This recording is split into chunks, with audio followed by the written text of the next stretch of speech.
আপনারা দেখতে পাচ্ছেন হ্যাভেলস সিলিং ফ্যান। এই ফ্যানটি হলো 4 পাখা। এটি হলো বিএলডিসি ফ্যান। আমরা ফ্যানের ব্লেডগুলো লাগিয়ে নিয়েছি, এবার ফ্যানটা লাগালাম। দেখুন ফ্যানটা কিভাবে, ফ্যানের স্পিড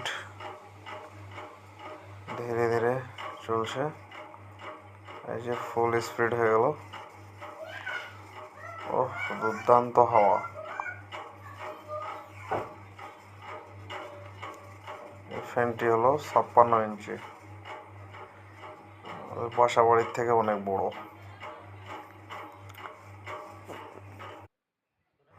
আর এই বাড়ির ডিজাইনগুলো একটু দেখুন, খুব সুন্দর ডিজাইন, খুব সুন্দর ফ্যানটি বানিয়েছে।